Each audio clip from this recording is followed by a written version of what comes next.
Monsoon की आफत के साथ शुरुआत करेंगे। मॉनसून की अभी एंट्री ही हुई है कि आफत की तस्वीरें सामने आने लगी हैं। हम आपको दिखाते हैं 3 शहरों से आई ये रिपोर्ट। पश्चिमी मिदनापुर, वडोदरा और अहमदाबाद। कहीं लहरों में लोग फंस गए हैं तो कहीं तालाब समंदर बन गया है।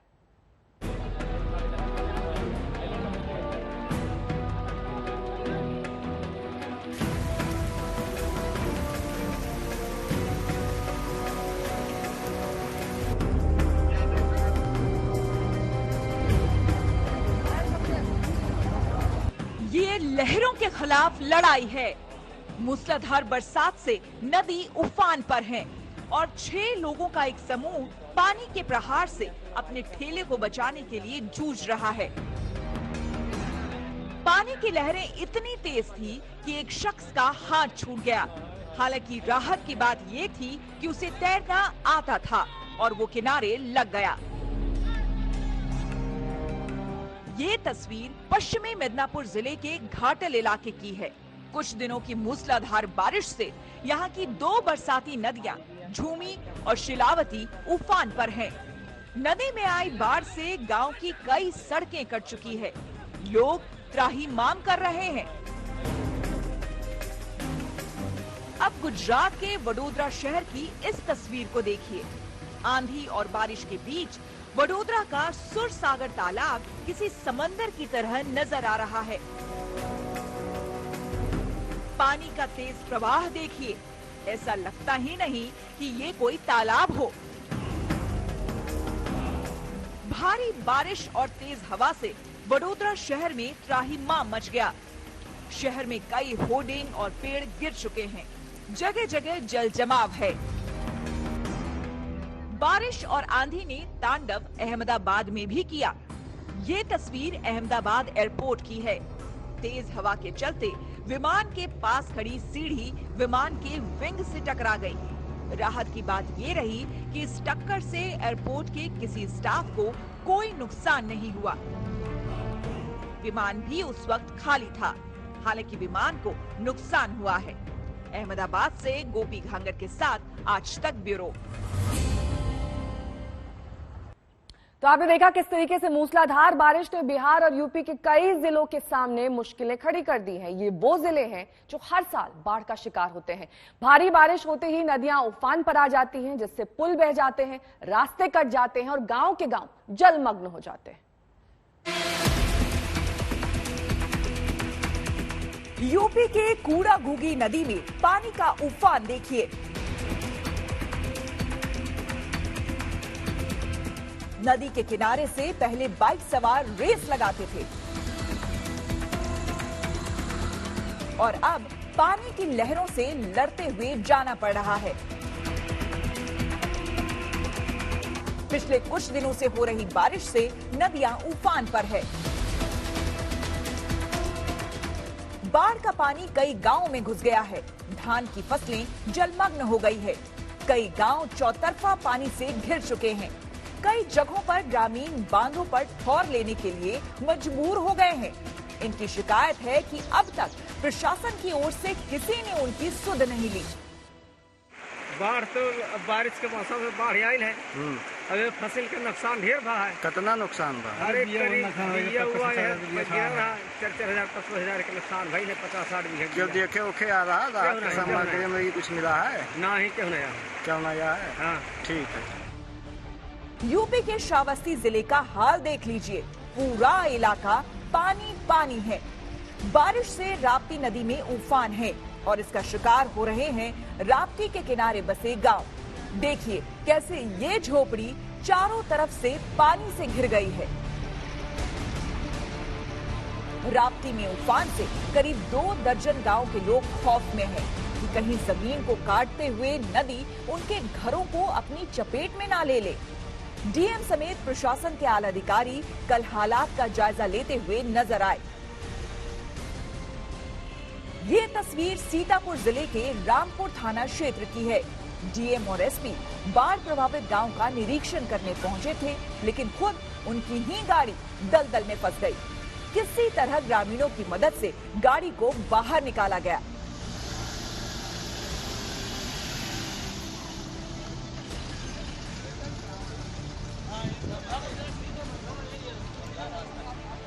मॉनसून का महीना यूपी और बिहार के कई इलाकों के लिए विस्थापन के दिन साबित होते हैं।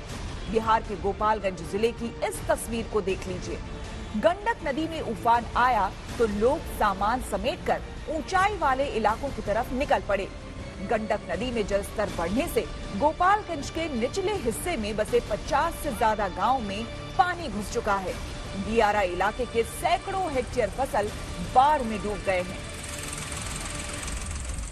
उधर वाल्मीकि नगर बैराज से 4 लाख से अधिक क्यूसेक पानी छोड़े जाने की वजह से सारण बांध पर खतरा पैदा हो गया है।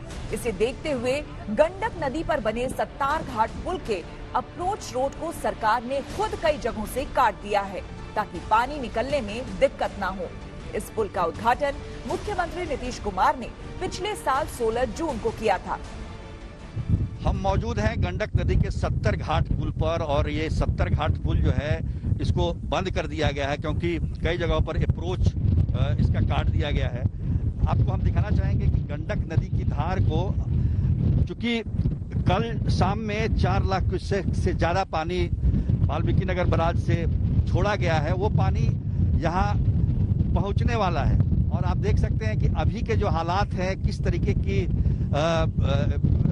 पानी का जो वेग आप देख रहे हैं, ये वेग और बढ़ेगा कुछ घंटों में और ये पूरा इलाका जो है ये पानी पानी आपको दिखाई देगा, खास तौर पर बांध के अंदर। और बांध को बचाने के लिए ही 70 घाट के अप्रोच को काटा गया है ताकि पानी का निकासी हो सके।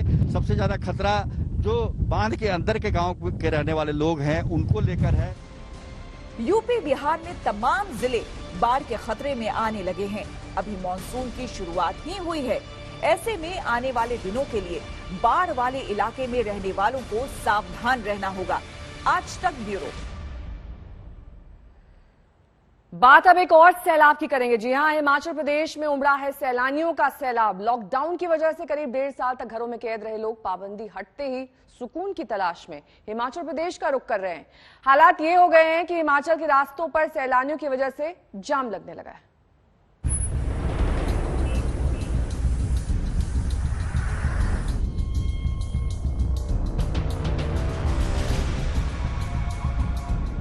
कोरोना काल की लंबी पाबंदियों को झेलने के बाद ये तस्वीरें सुकून देने वाली हैं। कोरोना का खौफ भूलकर शिमला में मस्ती करते सैलानी। दिल्ली और उत्तर भारत की गर्मी से भागकर हिमाचल में सुकून के कुछ पल ढूंढते सैलानी। शिमला हो या मनाली, सोलन हो या कांगड़ा, हिमाचल प्रदेश इन दिनों टूरिस्टों का स्वर्ग बना हुआ है। बहुत एंजॉयमेंट कर रहे हैं हम लोग। मौसम भी बहुत अच्छा है यहाँ का, बिल्कुल ठंडा हो रखा है जैसे कि सर्दी में होता है हमारे आगरा में। बिल्कुल नहीं सोचा था मैंने यहाँ के, ये सोच रहा था शायद ही एक आध दो पुल भी सोचने में ये नहीं आ रहा था कैसे जाए और घूमेंगे क्या, सब कुछ बंद होगा। लेकिन यहाँ के तो ऐसा लग रहा है हमने बिल्कुल सही किया यहाँ आने का फैसला। शुक्र है शुक्रवार है, वीकेंड आ गया है, लिहाजा दिल्ली और आसपास के इलाकों से सैर सपाटे के शौकीनों का काफिला हिमाचल की तरफ मुड़ गया है। टूरिस्टों की तादाद इतनी है कि हिमाचल के रास्तों पर जाम लगने लगा है। पर्यटकों के सैलाब से परवाणु से लेकर शिमला तक पिछले कई दिनों से कई जगहों पर जाम लगने की तस्वीरें आ रही हैं। लॉकडाउन की वजह से पिछले करीब 1.5 साल में खाली सड़कें देखते देखते ये तस्वीरें हैरान करती हैं। ये तस्वीर कालका शिमला नेशनल हाईवे 5 पर चंबा घाट की है, जहां गाड़ियां कल रेंगती हुई नजर आई। सलोगड़ा और मनसार में भी यही हाल है। आमतौर पर जाम लोगों को परेशान करती है, लेकिन लंबे समय तक घरों में कैद रहे लोगों के लिए राहत के इस पल को पाने के लिए कोई भी परेशानी उठाना कम लग रहा। आफ्टर अराउंड 2 इयर्स हम लोग निकले हैं बाहर, क्योंकि ड्यू टू कोविड नहीं निकल पा रहे थे। अच्छा लग रहा है। घर रह रहे के भी बच्चों का थोड़ा एटीट्यूड टुवर्ड्स लाइफ और कुछ पता नहीं लग रहा, कहीं बाहर नहीं घूम रहे हैं तो उनका थोड़ा सा एटीट्यूड थोड़ा सा खराब हो रहा है। तो इस वजह से थोड़ा सा चेंज तो हमें चाहिए ही चाहिए। तो एक डे स्पेंड करने के लिए हम आए हैं ताकि थोड़ा सा बच्चों को भी चेंज हो सके और हमें भी चेंज मिल सके। हिमाचल के अलग अलग इलाकों में पहुंचने के लिए सैलानियों की लाइन लगी हुई है। हजारों लोग पहले ही शिमला और मनाली पहुंच चुके हैं। हालांकि अभी भी होटलों के 30 से 40% कमरे ही भर पा रहे। पिछले हफ्ते करीब 10,000 लोगों ने ई पास के लिए आवेदन किया था, लेकिन सिर्फ 3,000 लोगों को मंजूरी मिली। 7,000 लोगों का आवेदन खारिज हो गया। पर्यटन हिमाचल प्रदेश का मुख्य उद्योग है, लिहाजा अर्थव्यवस्था में जान फूंकने के लिए हिमाचल सरकार ने हाल ही में कोविड नियमों में कुछ ढील दी थी। इसी के बाद यहाँ टूरिस्टों का काफिला उमड़ा है, लेकिन सरकार ने लोगों से अपील की है कि वो कोरोना प्रोटोकॉल को किसी भी सूरत में न तोड़ें। हमको मान के चलना पड़ेगा कि कोविड का ये दौर अब पूरे देश में थमता जा रहा है और हिमाचल प्रदेश में भी मामलों में काफी तेजी से गिरावट भी आई है। एक्टिव केस हमारा जो 40,000 से पार चला गया था वो 4,000 की रेंज में आ गया है, लेकिन फिर भी इसका अभिप्राय ये नहीं है कि हमको सावधानियां बरतने से जो है उसमें लापरवाही करनी चाहिए। हमको सावधानियां आज भी बरतनी होंगी और ये भी हमको मान के चलना पड़ेगा कि बहुत लंबे समय तक चीजों को बंद रखा नहीं जा सकता है। कहीं सैलानियों की वजह से हिमाचल कोविड का अड्डा न बन जाए, लिहाजा ट्रैफिक पुलिस प्रोटोकॉल तोड़ने वालों पर सख्ती कर रही है। नियम तोड़ने वाले करीब 8,000 लोगों से जुर्माने के रूप में 52 लाख वसूले जा चुके हैं। लोगों पर नजर रखने के लिए शिमला में 9 और ग्रामीण इलाकों में 27 बैरिकेड लगाए गए हैं। अकेले शिमला शहर में 51 पेट्रोलिंग पार्टी लगाई गई है, जो कोरोना प्रोटोकॉल तोड़ने वालों पर नजर रख रही है। मनाली से राजेश शर्मा के साथ मंजीत सहगल, शिमला आज तक। और अब बात ट्विटर इंडिया को लेकर उठे तूफान की करेंगे। जी हां, गाजियाबाद पुलिस ने ट्विटर इंडिया के प्रबंध निदेशक मनीष महेश्वरी को नोटिस भेज दिया है। नोटिस की एक्सक्लूसिव कॉपी आज तक के पास है, वो आपको दिखा देते हैं कि कैसे इस नोटिस में गाजियाबाद पुलिस ने ट्विटर के मैनेजिंग डायरेक्टर को नोटिस भेजकर उन्हें समन किया है। इसके साथ ही 1 हफ्ते में लोनी थाने में उन्हें अपना बयान दर्ज कराना होगा गाजियाबाद मामले पर। वहीं सीआरपीसी की धारा 160 के तहत यह नोटिस भेजा गया है ट्विटर के मैनेजिंग डायरेक्टर को, जिनको 1 हफ्ते बाद थाने में अपना बयान दर्ज कराना होगा। आपको बता दें कि नोटिस में गाजियाबाद पुलिस ने लोनी में दर्ज एफआईआर के बारे में बताते हुए कहा है कि कुछ लोगों ने सांप्रदायिक नफरत फैलाने वाले ट्वीट किए, लेकिन ट्विटर ने कोई एक्शन नहीं लिया। ट्विटर पर घृणा फैलाने वाले लेख को बढ़ावा दिया गया और इसीलिए मामला धारा 160 के तहत दर्ज किया गया है। समाज विरोधी लेख को लगातार वायरल होने दिया गया।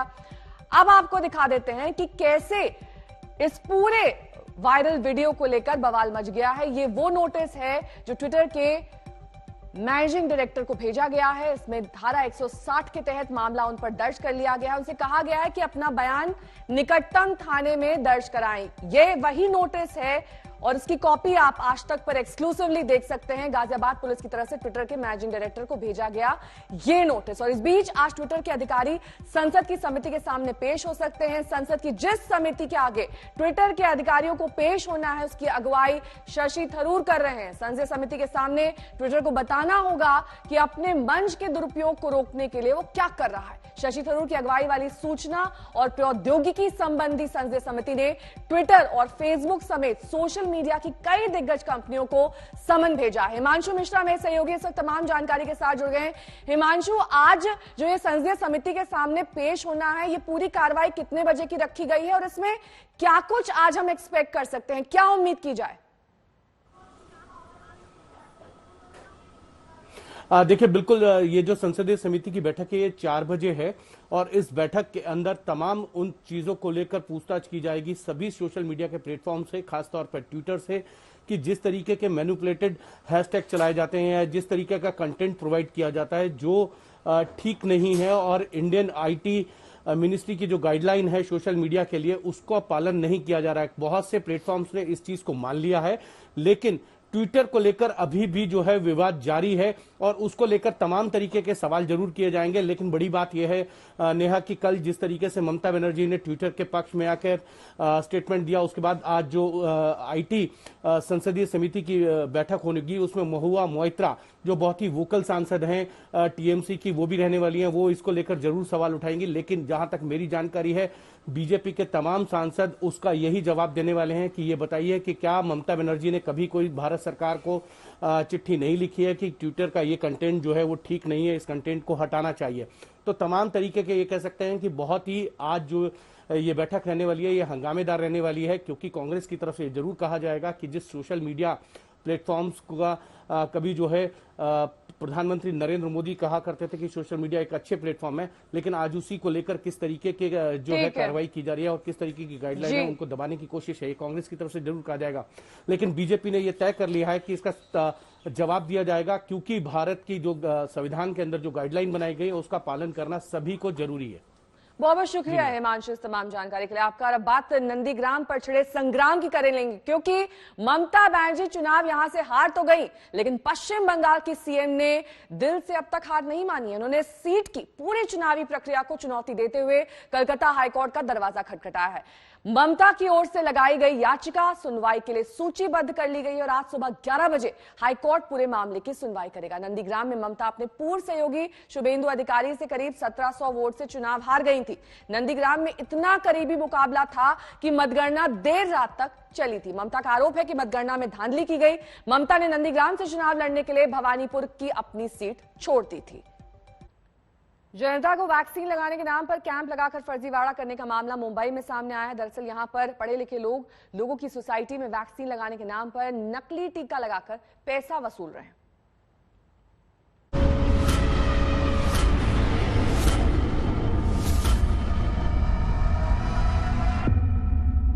हमारे साथ कुछ गलत हो रहा है, लेकिन वो ऑन द स्पॉट वो नहीं समझ में आ रहा था। We want to know for the authenticity कि क्या गया है हमारे बॉडी में, द फर्स्ट एंड फॉरमोस्ट। कोई ऐसी कोई चीज नहीं डाल दी कि जिसकी साइड इफेक्ट आए। सो देयर वी फेल्ट के अरे कुछ ना कुछ गलत हो रहा है।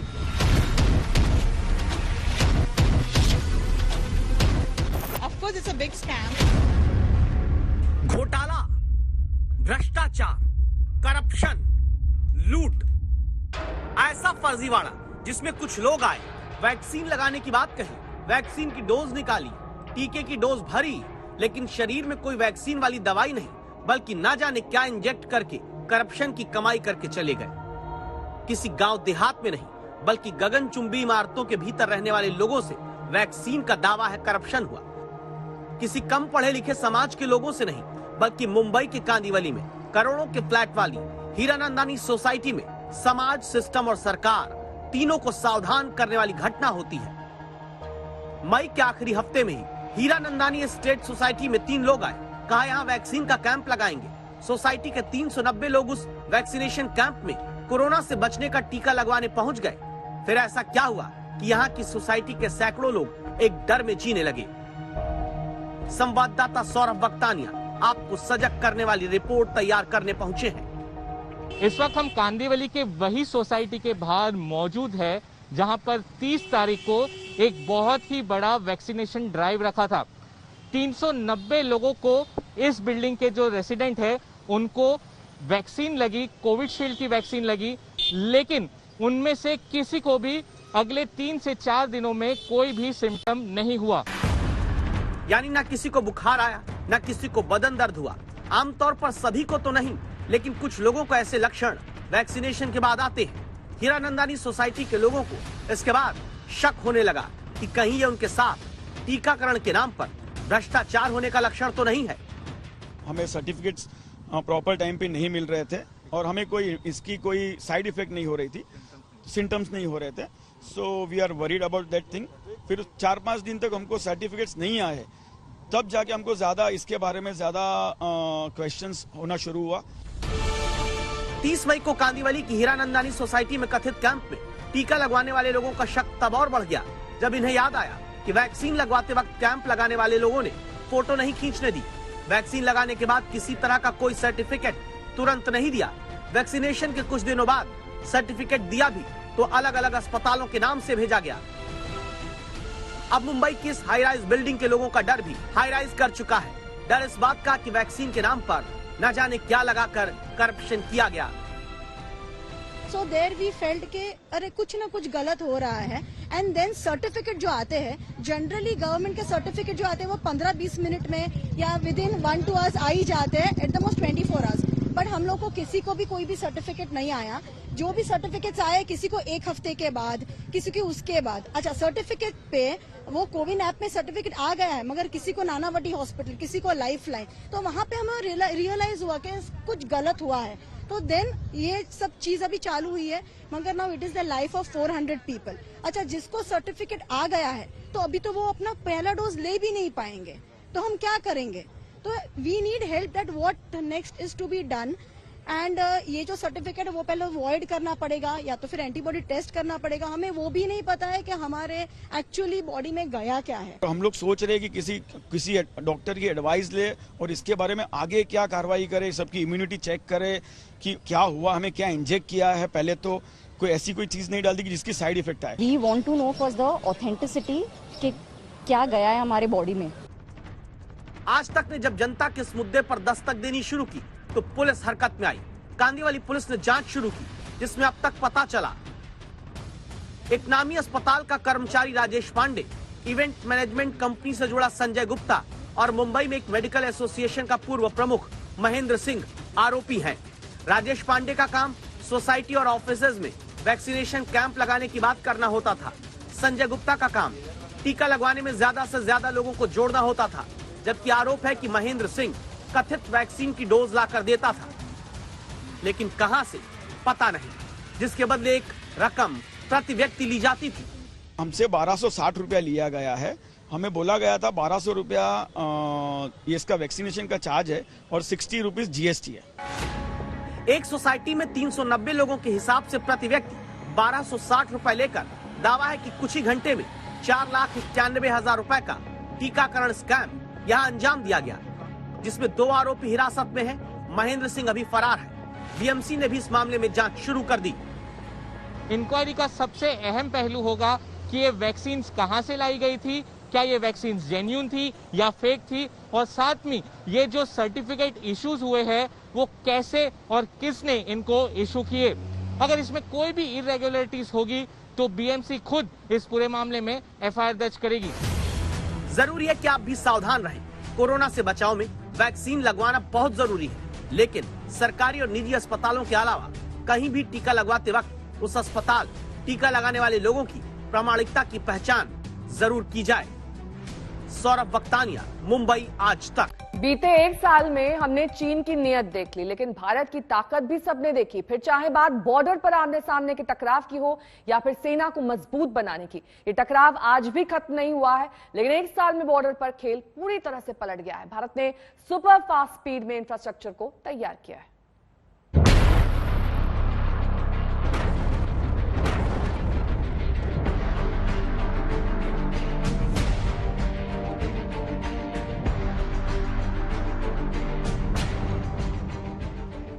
जो सड़कों का निर्माण बॉर्डर रोड ऑर्गेनाइजेशन ने किया है, मैं बॉर्डर रोड ऑर्गेनाइजेशन की अद्भुत क्षमता की तहे दिल से मैं प्रशंसा करता हूं। एक से बढ़कर एक शानदार सड़कें, एक से बढ़कर एक दमदार सड़कें। 1 साल में बॉर्डर की सूरत ही बदल गई। 12 रणनीतिक सड़कें और बन गई हैं। इन 12 बॉर्डर रोड्स में एक जम्मू कश्मीर में है, एक लद्दाख में है और 10 बॉर्डर रोड्स उस अरुणाचल प्रदेश में हैं जहां चीन की हमेशा बुरी नजर रहती है। ये केवल एक सामान्य सड़क का उद्घाटन नहीं है, ये दरअसल भारत की सामरिक शक्ति का ऐलान है। इस सीमावर्ती क्षेत्र में जितनी भी सड़कें आगे की ओर बढ़ती हैं, जैसे जैसे आगे निर्माण होता जाता है, उससे समझिए कि हिंदुस्तान की शक्ति, हमारी ये काबिलियत कि हम उन सारे इलाकों से आगे होते हुए उस सीमा तक हमारी कनेक्टिविटी को बनाए रखें, चाहे जो आम लोग यहाँ पर हैं उनकी जिंदगी बेहतर हो पाए। ये सारी सड़कें जो है ये उसी चीज का ऐलान करती हैं। ये असम से उस चीन को जवाब है जिसकी अब तक नीयत नहीं बदली, जिसकी फितरत नहीं बदली, लेकिन किसी धोखे में चीन ना रहे, क्योंकि बॉर्डर पर भारत पहले से कहीं ज्यादा तैयार है, कहीं ज्यादा ताकतवर है। LAC पर भारतीय सेना 1 साल में कई गुना मजबूत हो चुकी है। वायुसेना के पास राफेल लड़ाकू विमान आ चुके हैं और बॉर्डर रोड ऑर्गेनाइजेशन ने 1 साल में सड़कों का जाल बिछा दिया है। आज हम जरा इस बात की समीक्षा करना चाहते हैं कि लाइन ऑफ एक्चुअल कंट्रोल पर या फिर हमारी सरहदों के नजदीक जो इलाके हैं उनकी कनेक्टिविटी कैसी है, क्योंकि वो सीधे तौर पर न सिर्फ देश की सुरक्षा से जुड़ती है बल्कि हमारी आर्थिक व्यवस्था, हमारी सामाजिक ढांचे, हर चीज से जुड़ जाती है। राजनाथ सिंह जी खुद यहाँ पर आए हैं इसके उद्घाटन के लिए और पूर्वोत्तर के लिए बहुत बड़ी चीज हो जाती है। राजनाथ जी, मेजर अचीवमेंट है पूर्वोत्तर के लिए, इसमें कहीं दो मत नहीं। यहाँ पर अगर हम कहीं जाना भी चाहते हैं तो इतने इतने दिन लग जाते हैं, लेकिन इस तरह की सड़कें। वैसे प्रधानमंत्री के रूप में जब से जिम्मेदारी नरेंद्र भाई मोदी ने संभाली है तब से बराबर नॉर्थ ईस्ट के विकास पर उन्होंने विशेष बल दिया है। यहाँ तक कि अपने सारे केंद्रीय मंत्रियों को भी निर्देश दिया है कि 3 महीने में एक बार सभी मंत्रियों को नॉर्थ ईस्ट जाना चाहिए और अपने अपने विभाग से संबंधित कार्यों की समीक्षा करनी चाहिए। यानी यहाँ इंफ्रास्ट्रक्चर डेवलपमेंट तेजी के साथ होना चाहिए, अन्य जो डेवलपमेंट हो सकते हैं तरह तरह के वो सब सारे होने चाहिए। और आपने देखा होगा पहले से और अब में नॉर्थ ईस्ट में बहुत बड़ा परिवर्तन आया है, मेजर चेंज है। एक बहुत बड़ी वजह जो दी जाती थी नहीं करने के लिए इस तरह की चीजें, वो ये कि कहीं पड़ोसी बुरा मान जाएगा। तो ये कौन सा बीच का रास्ता आपने निकाला है जिसमें किसी को इस बात पर आपत्ति नहीं होती है कि भारत की जमीन है भाई, ये निर्माण करें तो हमारे। नहीं, भारत अपनी जमीन पर जो भी निर्माण करना चाहेगा करेगा। पड़ोसियों का जहां तक प्रश्न है, हम हर पड़ोसी के साथ अपने अच्छे रिश्ते बनाकर रखना चाहते हैं। हम किसी पड़ोसी के साथ जो है कटुता बनाकर नहीं रखना चाहते हैं। मैं बार बार ये कहता हूं ना कि भारत तो दुनिया का अकेला देश है जिसने कि वसुधैव कुटुंबकम यानी the whole world is a family, ये हम मैसेज देने वाला ही है देश है। तो अपने पड़ोसियों के साथ कटुता कैसे कर सकता है? लेकिन जो भी हमारा क्षेत्र है उस क्षेत्र का विकास तो होना ही चाहिए ना। चीन के खिलाफ इस मोर्चे पर तैयारी बहुत जरूरी थी। बॉर्डर पर इंफ्रास्ट्रक्चर वाली ताकत हमने बढ़ाई है क्योंकि पहले यही हमारी कमजोरी थी और सड़कें बनाने को लेकर ही चीन चिढ़ता है। लेकिन एक साल में बॉर्डर पर चीन की चुनौती के बीच जिस रफ्तार से बीआरओ ने काम किया वो कमाल है, वो बेमिसाल है। कई सालों का काम 1 साल में ही हो गया। पिछले 1 साल में बॉर्डर के इलाकों में 1200 किलोमीटर सड़कें बनाई गई।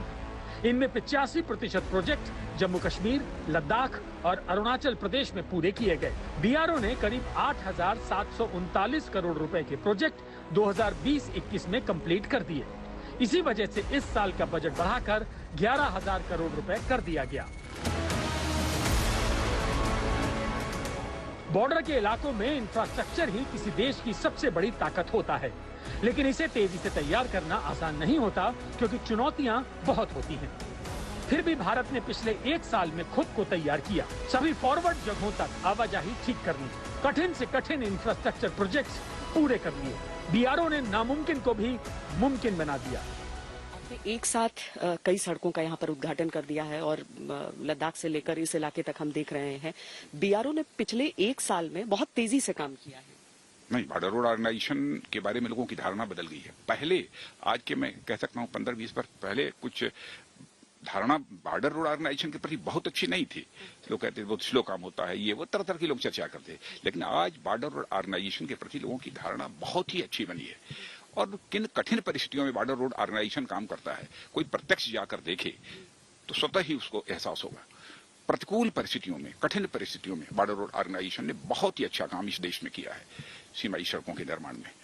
इसके पीछे सबसे बड़ी वजह यह है कि अब एक मंत्रालय के अधीन आ गया है या फिर बहुत सारी और नीतियां भी? नहीं, वैसे भी बॉर्डर ऑर्गेनाइजेशन तो रक्षा मंत्रालय के ही अंतर्गत है। पहले कभी हुआ रहता था कि उसमें सरफेस ट्रांसपोर्ट मिनिस्ट्री उस समय कही जाती थी, भूतल परिवहन मंत्री मंत्रालय, उसके अंतर्गत भी था। लेकिन अब एक बार ये सिलसिला शुरू हुआ है तो ये कायम रहेगा। नहीं, आगे भी कायम रहेगा और लगातार जो हमारे जो सीमाई क्षेत्र हैं उसमें हम विकास कार्य करेंगे। अटल टनल पिछले साल अक्टूबर में ही खुल चुकी है, जिससे पूरे साल मनाली और लाहौल स्पीति घाटी कनेक्ट रहती है। नहीं तो पहले 6 महीने बर्फबारी में इलाके आपस में कट जाते थे। अटल टनल के बाद अब जो बड़े प्रोजेक्ट्स हैं उनमें जोजिला पास में बनने वाली 14 किलोमीटर लंबी सुरंग, जिससे श्रीनगर और लेह पूरे साल जुड़ा रहेगा। इसके अलावा मनाली से लेह के बीच शिनकुन ला पास के नीचे 4.25 किलोमीटर लंबी सुरंग, जिसका काम 2024 तक पूरा करने को कहा गया है। ऐसे प्रोजेक्ट से बॉर्डर के इलाकों तक हर पॉइंट पर सेना को पूरे साल हर समय सप्लाई पहुंचती रहेगी। इसमें किसी तरह की कोई रुकावट नहीं आएगी। आज तक ब्यूरो। जिन सड़कों का उद्घाटन किया गया उनके महत्व को इसी बात से समझा जा सकता है कि उद्घाटन के कार्यक्रम में 2 मुख्यमंत्री, 2 केंद्रीय मंत्री और खुद रक्षा मंत्री राजनाथ सिंह मौजूद थे। उनके साथ ही chief of defence staff general Bipin Rawat भी उस कार्यक्रम में शिरकत करने पहुंचे थे। दोनों केंद्रीय मंत्रियों और दोनों मुख्यमंत्रियों से आज तक संवाददाता श्वेता सिंह ने खास बातचीत की। सड़कें निर्जीव नहीं होती हैं, सड़कें जीवन देती हैं और इससे बेहतर और किससे पूछे हम जब अरुणाचल को इस तरीके से कनेक्ट किया जाएगा। मुझे लगता है मैं पेमा खांडू जी से पहले जान लेती हूँ इसके बारे में। आज अरुणाचल के लिए बड़ा खुशी का बात है क्योंकि अब जिस सड़क में हम लोग अभी खड़े हैं, ये सड़क का नाम है किमिन टू पुटिन। तो कई सालों से इस सड़क का जो निर्माण का काम बहुत पहले शुरू हुआ था, मगर अनफॉर्चुनेटली फंडिंग नहीं होने के कारण से, मगर पिछले 4-5 सालों में जो funding government of India BRO के जरिए दे के अभी ये रोड बड़ा फर्स्ट क्लास बन गया है। तो हमारा जनता के लिए ये काफी लाभदायक ये रोड रहेगा और आगे जाके जो बॉर्डर एरियाज के लिए भी हमारा जो जवान जो तैनात है उनके लिए भी ये रोड बहुत ही हेल्पफुल रहेगा। देखिए, एक तो सामरिक भी होता है, लेकिन किरण आपसे हम लोग कहानियां ही सुनते रहते थे हमेशा कि वहां आइए, वहां देखिए। मुझे लगता है कि मौका ये हो जाता है। आज रक्षा मंत्री जी के साथ असम, अरुणाचल के मुख्यमंत्री और हम सब यहाँ उद्घाटन किए, ये तो ऐतिहासिक मौका है। इसलिए हम तो आदरणीय राजनाथ सिंह जी को धन्यवाद देते हैं। आप खुद यहाँ आकर के इतना बड़ा 10 बहुत बड़ा रोड परियोजनाएं आज उद्घाटन हुआ है। राजनाथ जी, चुनौती तो बहुत बड़ी रहती है और इसमें जो समीकरणों की बात हमने की है कि क्या क्या दिक्कतें आ जाती हैं वो रही हैं, लेकिन अब जो सिलसिला शुरू हुआ है, हम समझें कि आप लोगों ने जो एक लुक ईस्ट की बात की थी, ये उसकी कड़ी में आगे बढ़ना चाहिए। देखिए, नॉर्थ ईस्ट में सड़कों का विकास सामरिक दृष्टि से तो महत्वपूर्ण है, इसमें कहीं दो मत नहीं है, लेकिन पूरे नॉर्थ ईस्ट का डेवलपमेंट होना चाहिए। यह हमारे प्रधानमंत्री जी की प्रारंभ से ही यह सोच रही है और हम सबकी यह सोच रही है। और इंफ्रास्ट्रक्चर डेवलपमेंट जो इतनी तेजी के साथ नॉर्थ ईस्ट में हो रहा है, वो इसी बात को ध्यान में रख कर ही हो रहा है। एक तो सामरिक ताकत है हमारी, दूसरी चीज हो जाती है वो पर्यटन। ये इलाके अगर हम असम गुवाहाटी तक सीमित नहीं है या काजीरंगा नहीं जाएं, बल्कि हम इन इलाकों तक आए, अरुणाचल तक आगे बढ़ के जाएं, ये तो सारी उसकी एक भारत की सुंदरता का संदेश भी देती हुई सड़क है। अगर नॉर्थ ईस्ट का प्राकृतिक आप नेचुरल ब्यूटी देखे, ये किसी का साथ कंपेरेबल नहीं है। कनेक्टिविटी का अभाव था, अभी प्रधानमंत्री जी, रक्षा मंत्री जी का कदम से कनेक्टिविटी भी हो रहा है और बहुत ही चैलेंजिंग वर्क से, ये ऐसा रास्ता नहीं है, बहुत ही चैलेंजिंग सिचुएशन में ये किया गया है। बहुत पर्यावरण, सामरिक शक्ति और यातायात सबको बहुत बड़ा ताकत मिलेगा। और फौज का पहुंचना भी, फौज का इन इलाकों में जितनी तेजी से पहुंचना उसे जरूरी है। दुनिया का कोई भी देश हो, स्वाभाविक रूप से सभी अपनी सीमाओं की रक्षा करते हैं, तो भारत भी अपनी सीमाओं की रक्षा करने के प्रति पूरी तरह से प्रतिबद्ध है। और मैंने पहले भी कहा कि हमने एग्रेशन में कभी विश्वास नहीं किया है। हम दुनिया के किसी देश पर आज तक भारत ने न तो आक्रमण किया है, न तो किसी दुनिया के किसी देश की जमीन पर कभी कब्जा करने की कोशिश की है, लेकिन अपने मातृभूमि की सुरक्षा के प्रति, अपने देश की सीमाओं की सुरक्षा के प्रति हम पूरी तरह से प्रतिबद्ध हैं, कमिटेड हैं, डेडिकेटेड हैं। और यही संकेत जो है, यही जो संदेश है, वो इस जगह पर इस सड़क के निर्माण से, और सिर्फ इससे नहीं बल्कि वो जो 10 सड़कें इस पूर्वोत्तर के इलाके को, अरुणाचल प्रदेश को खासकर दे दी गई हैं, वो ये संकेत देती है।